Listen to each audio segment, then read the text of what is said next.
And it was really scary. It was night.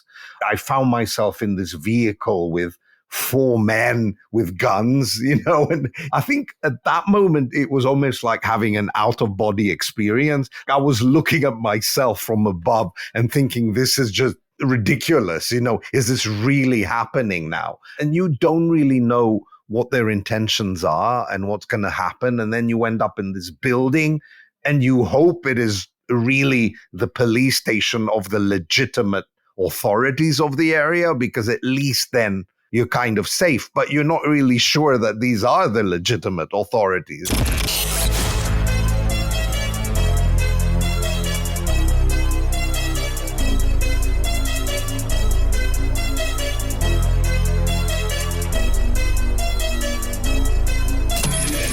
This is the Maverick Show, where you'll meet today's most interesting location-independent entrepreneurs and world travelers, and learn the strategies and tactics they use to succeed. And now, here's your host, Matt Bowles. Hey everybody, it's Matt Bowles. Welcome to the Maverick Show. I just want to start off by letting you know that I have narrowed down and compiled my top 10 smartphone apps that I use while traveling the world as a full-time digital nomad. I have put them together for you in a list with descriptions of what the app does, how I use it during my travels, along with a direct link so that you too can download the app onto your phone. Now, a lot of these apps I had no idea about until I ran into other digital nomads that showed me how to use them, and they have been game changers. So if you would like to get my top 10 essential apps for digital nomads, you can go to themaverickshow.com/apps. This is completely free. All it's going to ask you to do is enter your email, which will get you onto the Maverick Show's Monday Minute email newsletter list if you have not already subscribed. And then you can check them out. So just go to themaverickshow.com/apps. And now let's get into the episode. My guest today is Harry Mitsidis. He is one of only 3 people on the planet to have traveled to every country in the world twice. He is also the founder of Nomad Mania, which is, first of all, a nonprofit dedicated to educating people about the world and helping those with limited means to travel more. Secondly, it is a free platform that offers tools, information, and resources that empower you to plan, execute, track, and document your travels, and even get verified and ranked if you want to. And third, it is a global community that connects independent travelers and encourages them to discover the diversity of the world and create a positive impact through meaningful, sustainable travel that benefits both the traveler and the destination. Nomad Mania values diversity, inclusivity, integrity, and is committed to using travel as a force for good to broaden horizons, create connections, and promote understanding. Born in London and raised mostly in Greece, Harry studied sociology, did a master's at Oxford, and an MBA in Rotterdam. Once he generated enough passive monthly income from his real estate investments to cover his lifestyle expenses, he dedicated his life to his primary passion of traveling the world and building Nomad Mania. And he is now conversational in 10 languages. Harry, welcome to the show. Hello there, Matt. Thanks so much for having me. It's a real pleasure. I am so excited to have you here. Let's just start off by setting the scene and talking about where we are recording this from today. We are not in person, but we are remarkably, unusually, geographically close to each other. We are both in the same country and probably only about 4 hours away by car. I am in the Blue Ridge Mountains of Asheville, North Carolina at the moment. And where are you, sir? I am in Atlanta, Georgia. So yes, we are really close. And that doesn't happen every day. It does not happen every day. I want to give folks a little bit of your background before we dive into some of your travel experiences and the amazing stuff that you have built and created with Nomad Mania. Can you share a a little bit, Harry, about, first of all, just your family background, your grandparents, your parents, where they're from, and then how you grew up and how your interest in travel developed. Right. Well, I have a quirky background, like many people. So, I have parents from different countries. My father was born in Athens, Greece, before the Second World War, but his parents were refugees from what is now Turkey. So there used to be a great number of Greek-speaking Christian populations in Turkey until 1922. After that, the populations were exchanged. It's a lesson in history in its own right. So that is where my father hails from. My mother was born in Cape Town, South Africa. Her parents were originally from Poland, and they fled the war as well and ended up in South Africa. So what is interesting is that I was born in London. My parents were born in Cape Town and Athens, and then my grandparents on both sides were also born in different countries. So what is now Turkey and what is now Poland. So I have never really figured out where I'm from. And I just prefer to say I'm European vaguely, and that's as far as I like to go. Well, you and I both have a background in sociology, and I want to ask, as your interest in travel was developing, can you talk about how your interest in studies in sociology overlapped with your interest in travel? I realized early on that I wanted to study social science because I wanted to understand the world better and how societies function and why we are the way we are, both our similarities and our differences. And I think you can do that either through studying sociology or perhaps more meaningfully through traveling. Those are the two ways you're going to learn more about how societies function.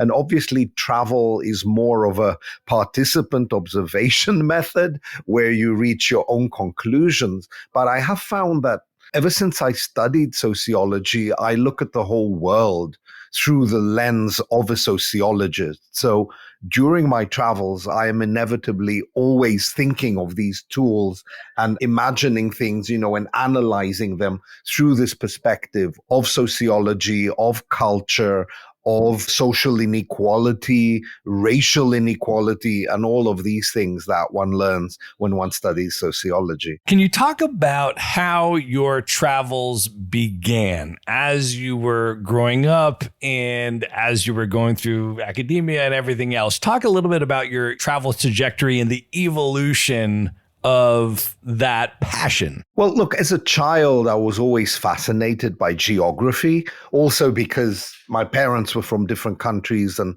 we lived in Athens, but I used to go to London where my grandparents lived. So I was quite well versed in flying and airports and all of that. And also we spoke English at home in Greece. So by definition, I was kind of a bit different from everybody else, speaking a foreign, quote unquote, language. I think my parents liked to travel quite a lot. Of course, back in the 70s and early 80s, travel was not what it is now. It was much more difficult to travel, much more expensive. But given the times, we traveled quite a lot. I do remember a trip to the States when I was 9 years old and how impressed I was by Caesar's Palace in Las Vegas. I thought it was like the most amazing thing I had ever seen back then. And then I remember another trip when I was 15. We went to the Far East, to Thailand, Singapore, Hong Kong. That was also, an incredible experience for me. I had been to maybe 20 odd countries by the time I started studying, but I was always interested in seeing places, understanding people. So a little bit here, a little bit there. I had more and more countries under my belt, nothing incredibly impressive. And I don't think throughout my 20s I ever imagined I would become a big traveler or visit every country. That was not who I was back then. I was quite a serious student, and I was also interested in film. And there was a point in time when I thought maybe I should become a film director. That didn't happen. And then gradually I can't really pinpoint how and why, but I remember once looking at a map of Europe and realizing I'm only missing about 7 countries. And I thought, well, you know what? Why don't I go to every country in Europe? And that's where it all begins, because once you finish one aim, then you always place another aim and another one. And gradually, by the time I was 30, I had been to about 100 countries. And then I'm like, well, there's fewer than another 100 to go.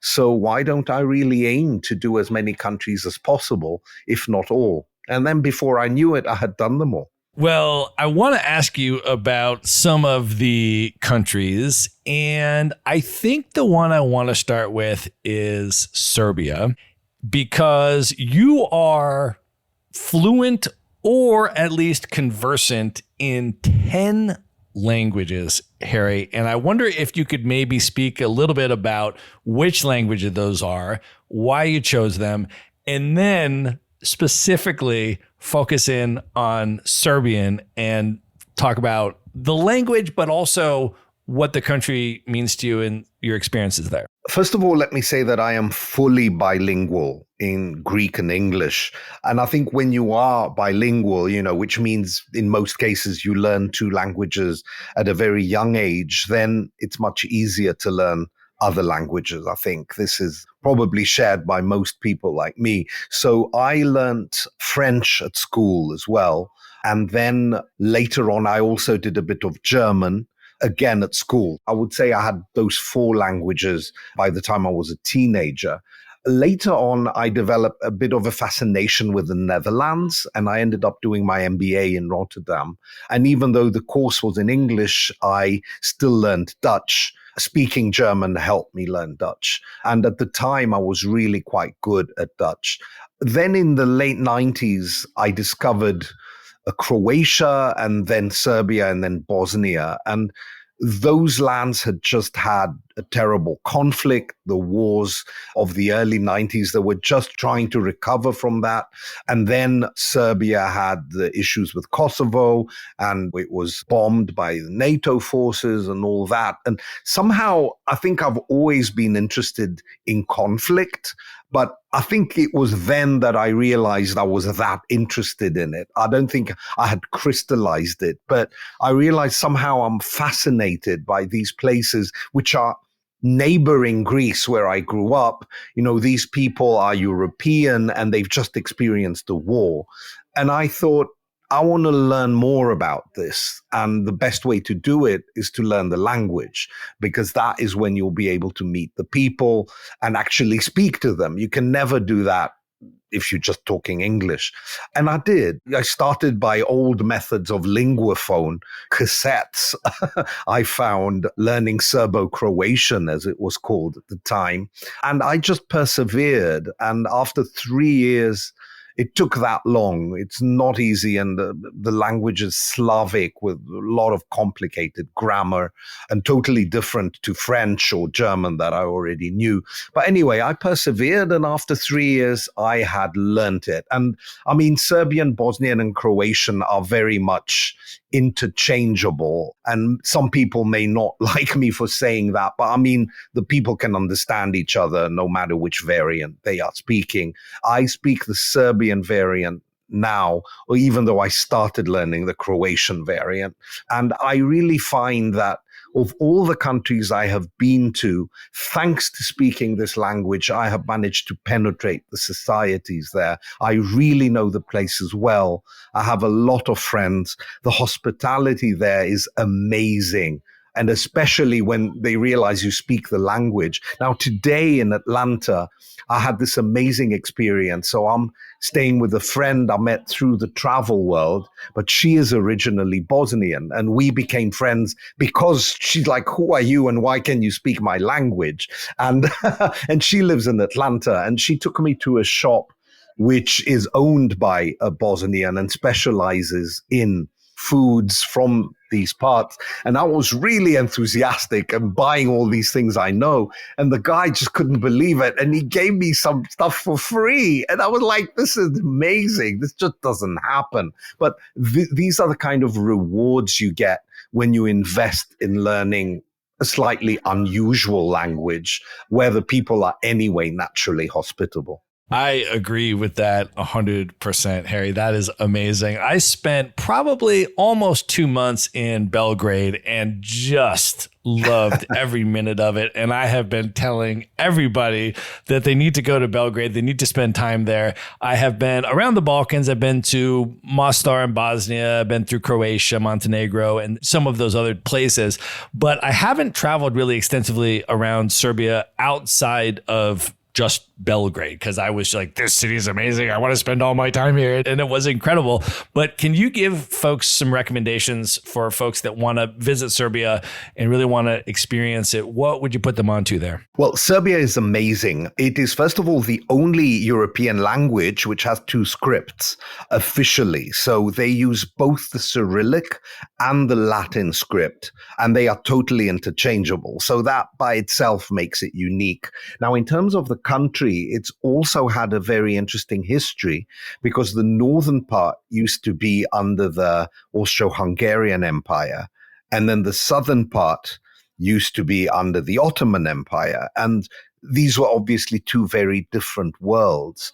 And so even now, visiting the north or the south, and I mean, the distance from one end of the country to the other is probably 6 hours if you drive from the far south to the far north. But it's like 2 totally different worlds. You know, in the south, you've got these sort of ramshackle markets and it's much more chaotic. And then as you move north of Belgrade to the area called Vojvodina, you get much more organized villages set out on a long street on either side. And the people are much slower, much more go with the flow. Novi Sad, which is the capital of Vojvodina, of this northern region, is a gem. It is on the Danube.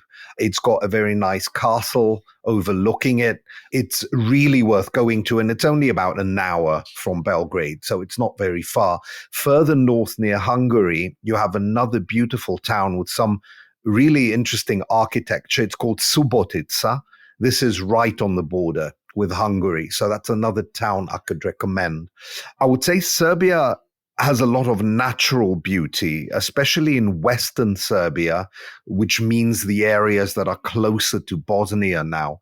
There's a lot of gorges that are really pretty. I would say that Uvac, which is a river area, it sort of curves around a gorge. And this is like a postcard image of Serbia. When you get that panorama, you have this river kind of curving in 3 or 4 times around this gorge. It's beautiful there. And you can have a lot of very nice eco experiences, you know, in humble accommodation, but with very welcoming locals. Then on the other side, toward the border with Romania, you have sort of foggy areas, sort of mountainous, foggy. It's the area of Serbia nobody would go to. But if you like off the beaten track places where you can just have a car and get lost on small roads, that is the area to go to. And again, you've got the Danube again, which is going south toward eventually the Black Sea. And that forms the border between Serbia and Romania. That area is very interesting with natural beauty. You also have Golubac, which is the fort. That is worth visiting. Đerdap is the border, which is a huge hydroelectric dam. That is pretty. If you're a birder or like wildlife, I think this area is very rich in that as well. So this is just the tip of the iceberg, a few brief recommendations. And then, of course, you've got the capital, Belgrade, which is really vibrant. It's known for its incredible nightlife. The people love having a good time, and it's really well priced comparatively. One of the benefits of Serbia is that you get more for your money. Well, one of the other countries that I know is very special and important to you that I want to ask you about is Ukraine. Maverick Show listeners know Orest Zub, who is our mutual friend, and he's also involved with Nomad Mania and actually introduced you and I. I had interviewed Orest almost a couple of years ago, and we talked about obviously his experience as a Ukrainian traveler and then as a blogger who started documenting from the streets of Ukraine from the very beginning of the Russian invasion. And we did a whole episode on that, which we'll link up in the show notes. But I know for you, it's also been a really important place, and that Nomad Mania has really centered in some important ways. And I'm wondering if you can share a little bit about, first of all, your travels and experiences there, and then how it relates to Nomad Mania and what you folks have done there recently. Yeah, again, I can't say I understand exactly why, but I always clicked with Ukraine. I found it a very interesting country. I think I always found a hint of sadness to Ukraine, even before all the current wars. I don't know what it was about it. I think its vastness. It is one of the biggest European countries, so its vastness was intriguing. And again, much like Serbia, it's a country which is very different in its different regions. So the West, again, that was under Austro-Hungary, and the architecture is very much influenced by that. And then the East, which used to be very heavily Russian-speaking, is like a totally different world. So these internal contrasts within a country always intrigue me. And I had visited Ukraine a number of times long before the current conflict. Now, as I said before, I am in a way drawn to conflict. There's nothing like conflict to make me more interested in a place, to understand why it got there, in a way to try to, in my way, get involved and maybe help people there as much as possible. And I also knew Orest long before this. We've known each other for about 7 years now. And so we at Nomad Mania all felt that when the invasion happened, we need to take a stand. We can no longer just sit and look at this passively and say, well, you know, this is not something that concerns us, because it clearly was. And what we did a few months ago, which was risky and daring, but at the same time extremely rewarding, is we organized a trip to Ukraine. Orest did a very good job in organizing it, making it seamless as it can be under the circumstances. And so about 20 of us went all the way east. We went up to Izium, which used to be occupied by Russia for about 6 months, and to a village in the area which was completely devastated. We talked to local people. We were given presentations. We met elderly grandmothers who were working together to build kind of protective vests for the soldiers. That was an incredibly poignant moment, seeing these elderly women who are working together in silence, you know, doing their bit as much as they can. This was a very meaningful trip. I think all of us there felt privileged to be the first group of foreigners who are there. I mean, I wouldn't say we were tourists, because we were not there for the pleasure of it. We were there more to understand what's going on, and we were welcomed extremely well. We felt that the locals really appreciated the fact that we had gone. And I think this is where one also realizes the difference between being a traveler and being something more than a traveler, where your trip already has a significance beyond just you're seeing things and stuff. It becomes much more important. And for me, this was a bit of even at my advanced age of 52, I feel that I learned from this. You know, I thought there are cases when you go somewhere where it really matters. And I think in terms of Ukraine, keeping the momentum, letting people know that it isn't over. There's still a lot of bad things happening there, and we need to keep being on the right side here. I think this is important as a message and needs to be perpetuated until this ends, hopefully in Ukraine restoring its sovereignty. Well, in that spirit, Harry, I also want to ask you about your time in Palestine. This interview is being conducted while the genocide is happening in Palestine, and there is a very intense dehumanization campaign going on in the United States and many other Western countries towards the Palestinians. And so one of the things I always like to do is to try to ask travelers who have been there and who have interacted with the Palestinians and had personal experiences there, what those experiences were like. Can you share a little bit about, first of all, when you went, and then what was your experience like in Palestine? Okay, I've been to Palestine. And again, by Palestine here, I mean the West Bank areas. Twice. I was there in 2008 when I went to Bethlehem mainly. And then I was there again in 2017.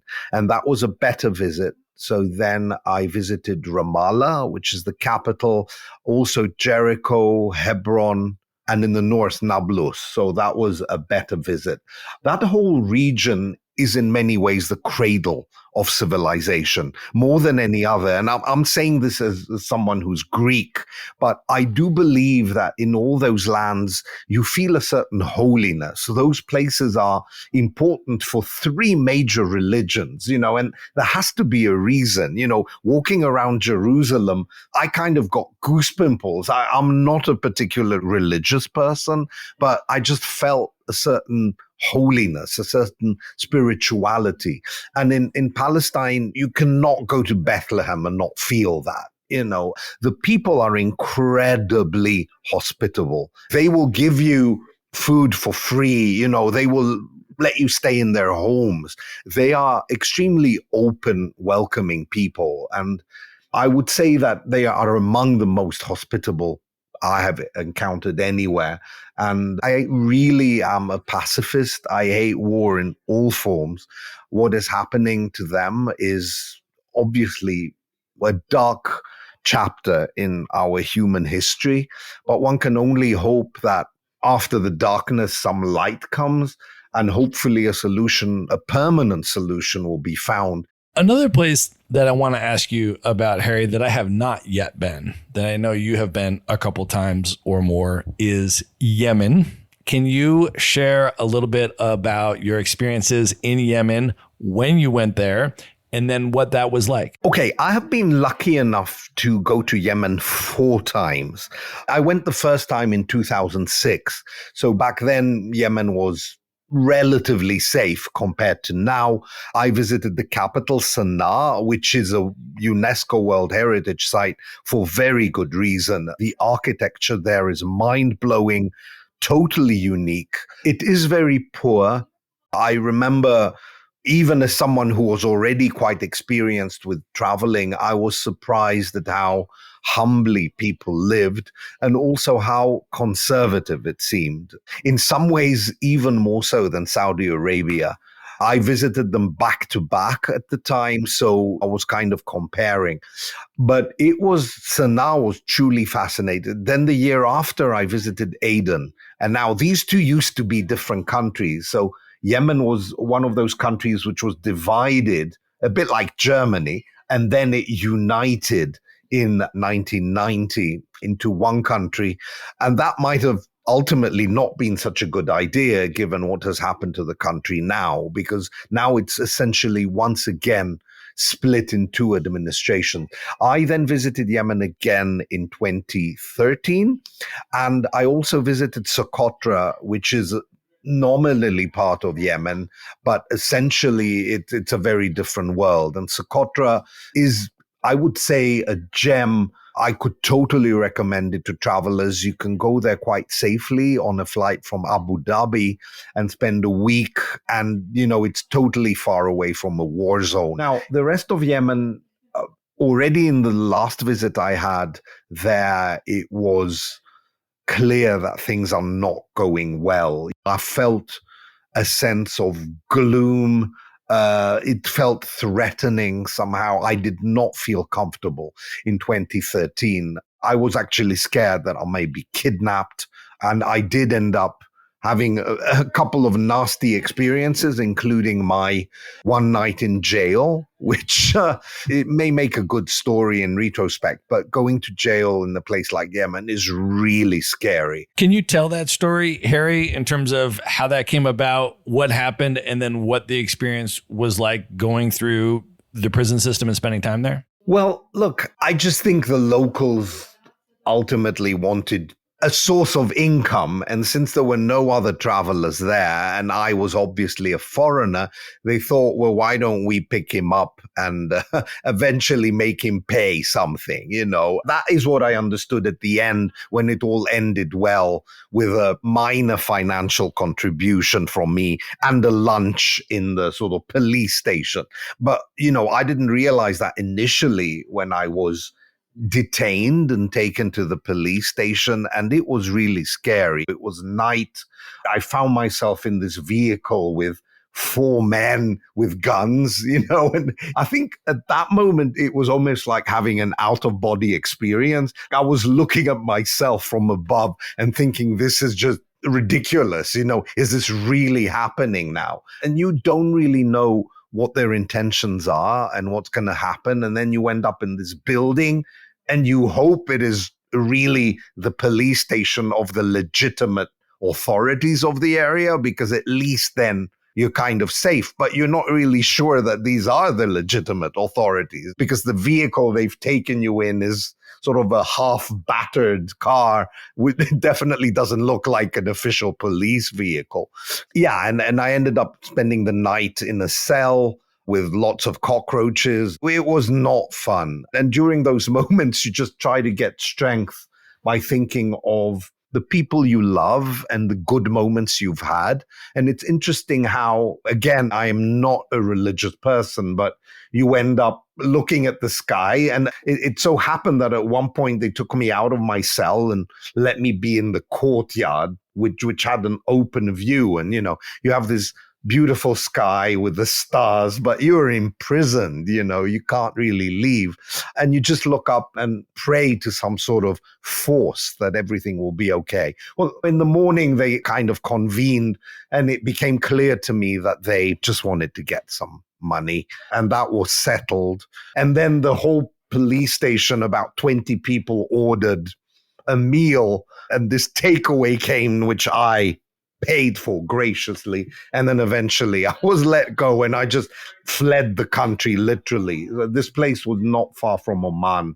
It was like about 2 hours drive, and I literally ran straight to Oman.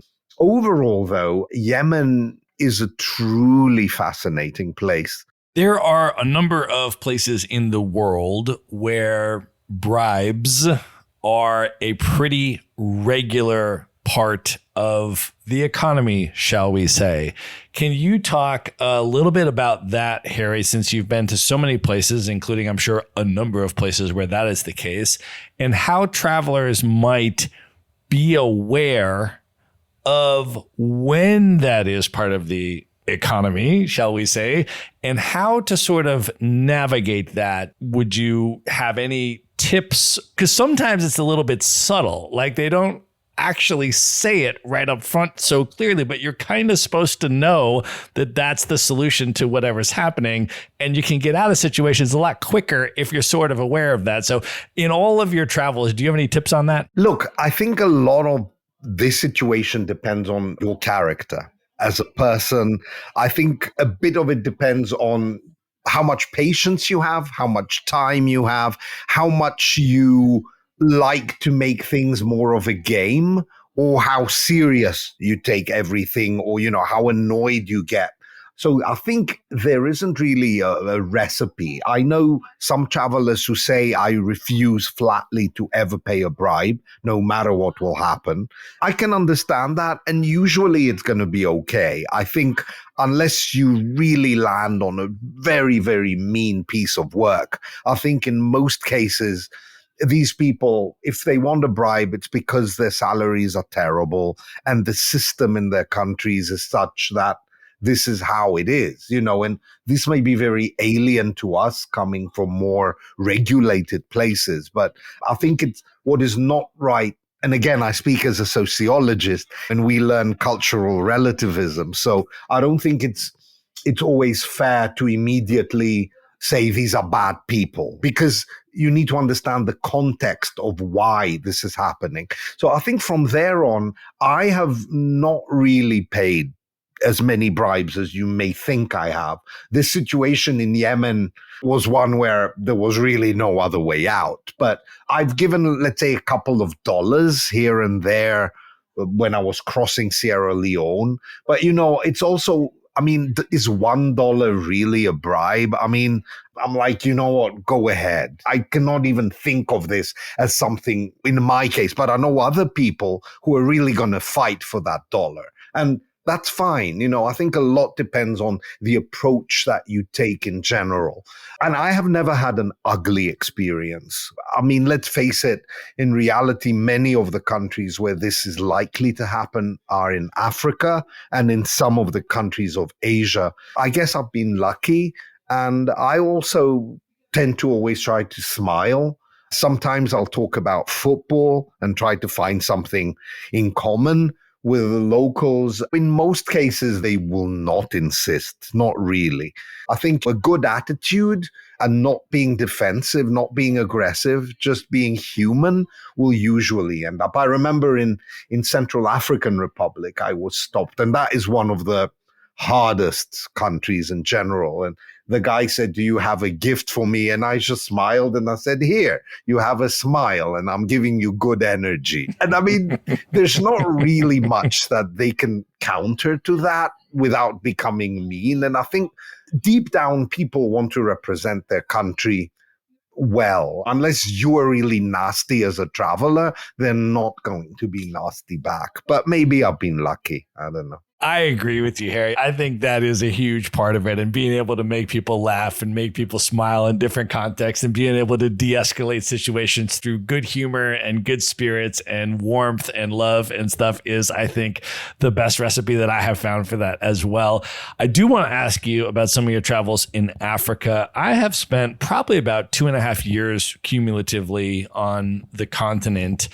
One of the places I want to ask you about is Nigeria.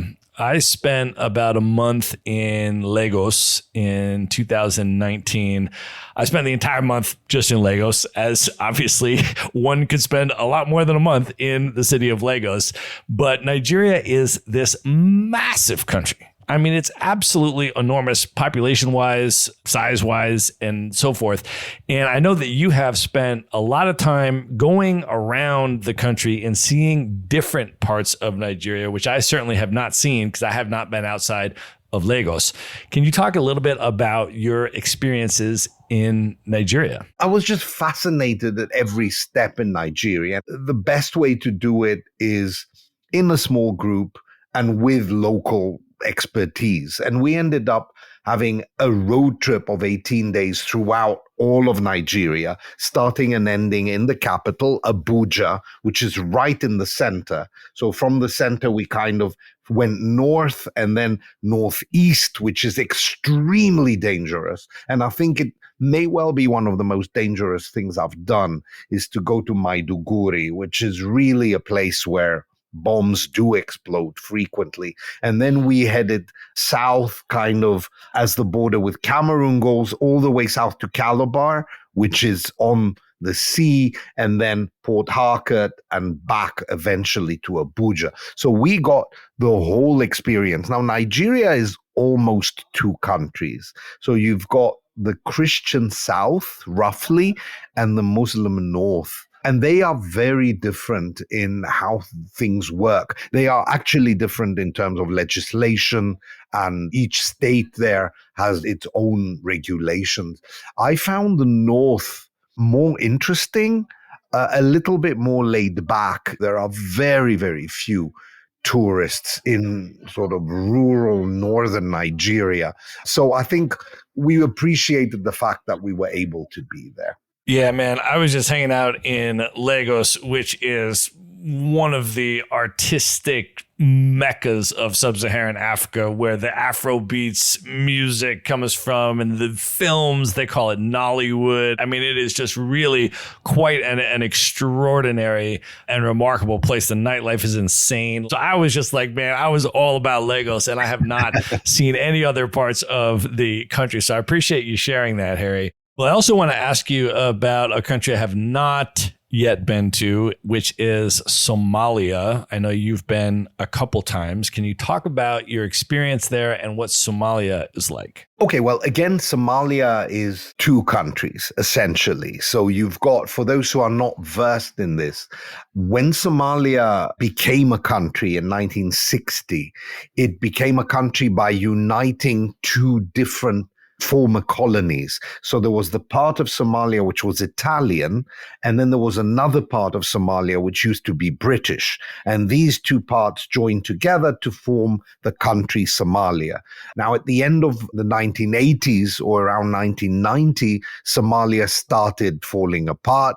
I don't really know the history behind it, but what I do know is that the former British part declared independence from the rest of Somalia, and it called itself Somaliland.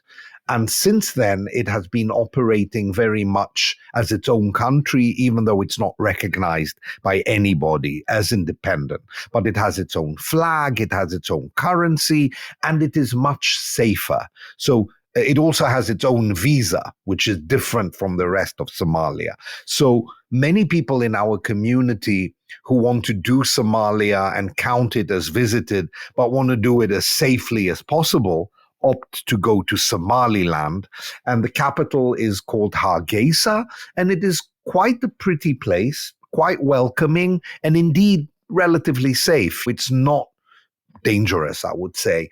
There are some very interesting rock paintings about an hour or so out of the capital. So this is the big site if you go there. And it is interesting. There's a camel market. There's also their local currency is worthless. So, if you change $1, you get a big wad of cash. And, there's this area with all the money exchangers, which is colorful and interesting. So I would say Somaliland is a nice introduction without the dangers. Now, the rest of Somalia is quite different. Again, there are degrees to the danger. Going to Mogadishu is definitely risky. I think I was the first foreigner to go to Mogadishu when Al-Shabaab, who were in control of much of it, left. So they left Mogadishu in September of 2011, and I went a few weeks later. I've always believed that there is a time to go and you need to get that time right. Yeah, I had to have armed guards, a bulletproof vest, all of that to go around. But it is a fascinating place. Now, again, Mogadishu is almost two countries on its own because you have the area of the airport, which is like a closed zone.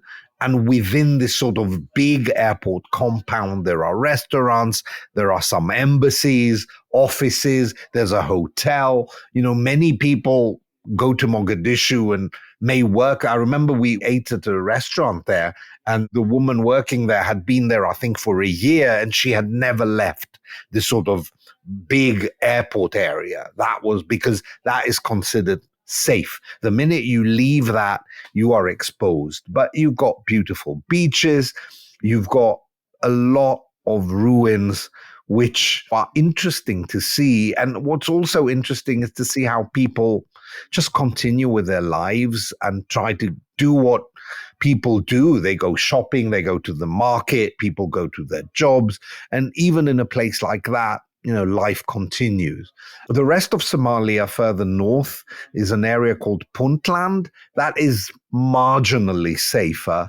And I've been to a town called Garo there, which the hotel was not too bad. I was in a very small group and we ended up at a political rally there. And that was another surreal experience. There was some candidate trying to get voted in and all his supporters were there. And it was almost like being in a sort of parade. We couldn't understand, of course, the speeches, but, just the atmosphere was amazing. It's another country I hope will eventually resolve its issues because I think it's a fascinating place. And some of the scenery, some of the beaches are truly amazing. In a different reality, Somalia would be as popular as the Canary Islands. Well, another country that I want to ask you about that I have not been to, which is a really large country, is the Democratic Republic of Congo. And I know you have traveled it extensively. Can you talk about your experience in the DRC? Again, this is a huge country which has 4 different major linguistic regions. In the south, that area, which is closer to Zambia, is much more organized. The town Lubumbashi, you can tell that it was built by a European colonial government, by the Belgians who were there, and it is relatively well organized and not a bad place to visit. But then you have many places in the center or in the north of the country that are truly chaotic and uncomfortable. There are many ways to visit DR Congo. I think for many of us, it's a bit of a holy grail. If you really manage to go from Kisangani to Kinshasa on a barge down the river, and that takes 3 weeks or a month, then you've kind of got your PhD in travel. There are few other ways to travel the country because there's basically no road network. So it's really difficult to get around. I think DR Congo has an amazing potential for tourism. It has some incredible national parks. It is the first place where I saw gorillas, because I had never been on the Rwanda and Uganda gorilla tours.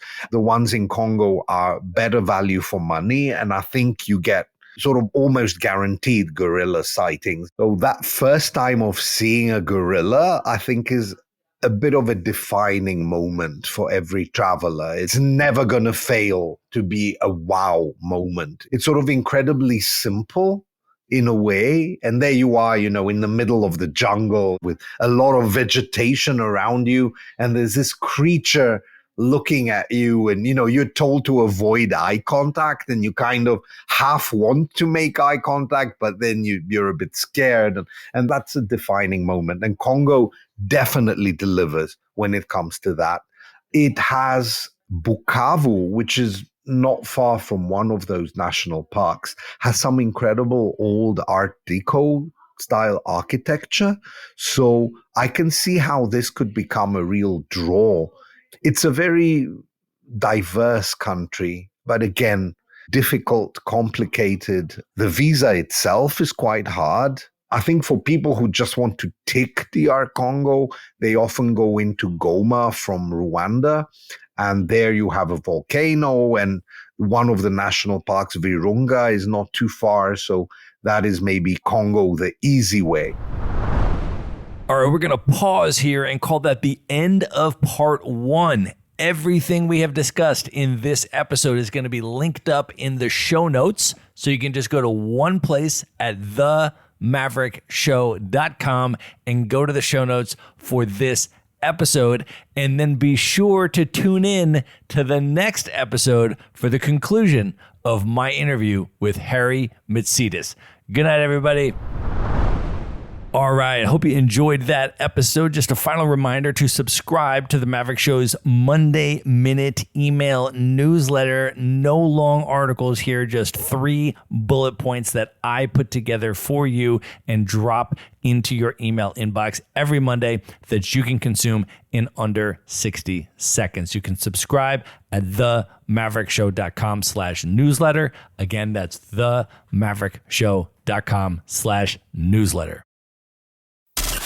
Be sure to visit the show notes page at themaverickshow.com for direct links to all the books, people, and resources mentioned in this episode. You'll find all that and much more at themaverickshow.com. Learn how Maverick Investor Group can help you buy cash flowing rental properties in the best U.S. real estate markets, regardless of where you live. Schedule a free phone consult today at themaverickshow.com/consult. Now you can buy rental properties with tenants and local property management in place, so you don't have to be a landlord or a rehabber. To get your questions answered and discuss how Maverick Investor Group can help you meet your real estate investing goals, schedule your free phone consult today at themaverickshow.com/consult. If you like podcasts, you will love audiobooks, and you can get your first one for free at themaverickshow.com/audiobook. Whether you want the latest best-selling novels or books on investing, business, or travel, try your first audiobook for free at themaverickshow.com/audiobook.